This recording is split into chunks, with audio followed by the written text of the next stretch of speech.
Well, here I am. It's 3 o'clock in the morning. I look like hammered doo-doo, and I don't care.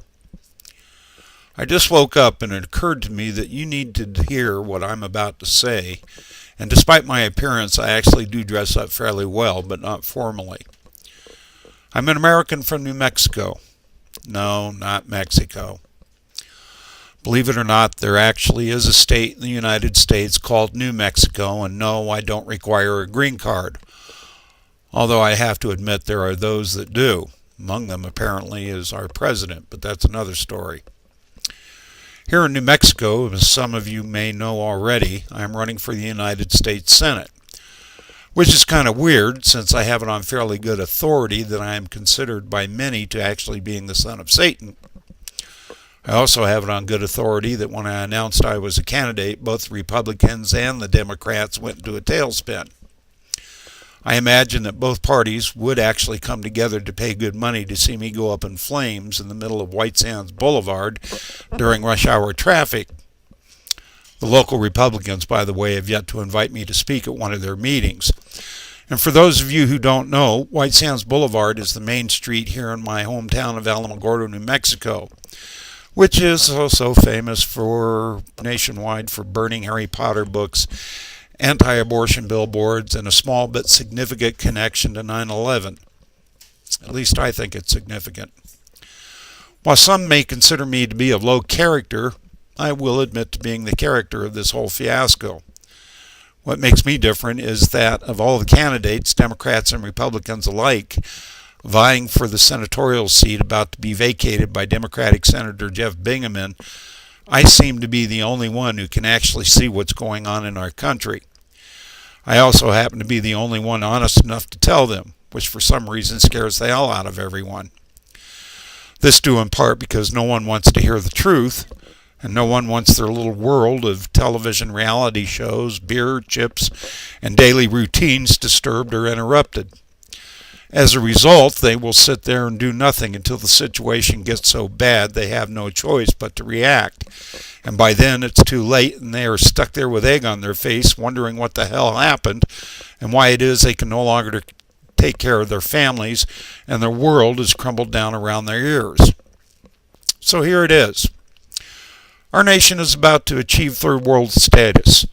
I blame it on the president, but he's too busy blaming former President Bush.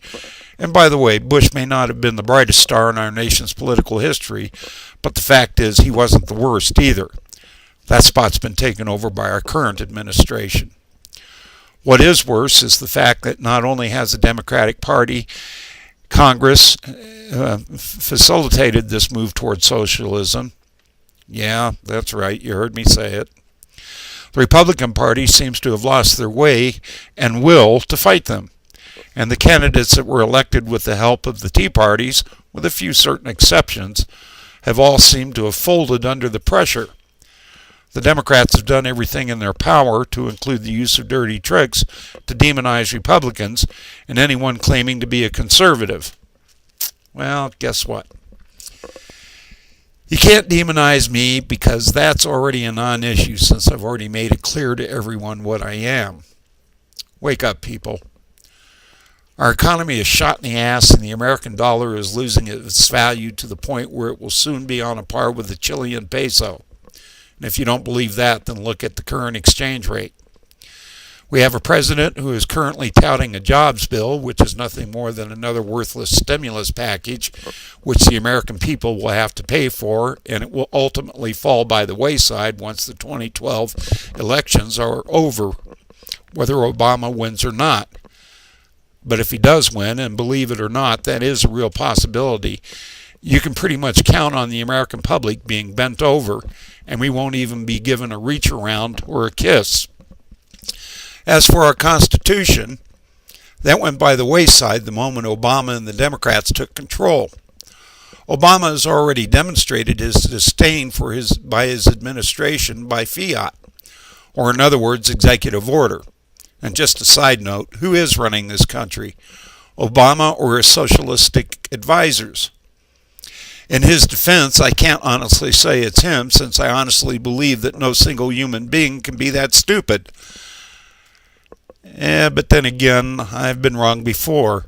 But with clowns like Pelosi and Reid in the House and Senate and the passage of the health care bill we have come to know as Obamacare, I have to wonder. All right, so okay, now you're asking, what's this got to do with you running for Senate? A fair question.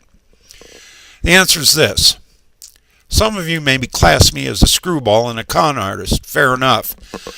But I submit that I am a better class of screwball and con artist than what's in Congress now, and I'm not afraid to admit it. I'm also not afraid to get in your face and spit in your eye when you're wrong, and right now, that's what it's going to take in order to fix things and get this country back on its feet and back to the greatness that nitwit in the White House has pissed away with his apology tours and concessions.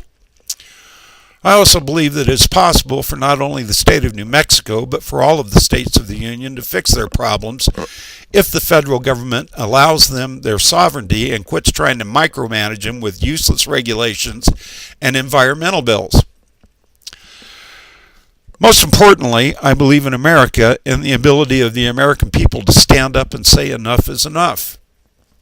Whether you New Mexicans are willing to stand up and support my move for the Senate or not is entirely up to you.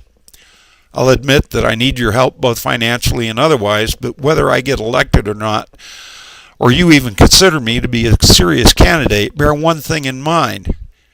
Unless we change things now, we're screwed. Have a nice day.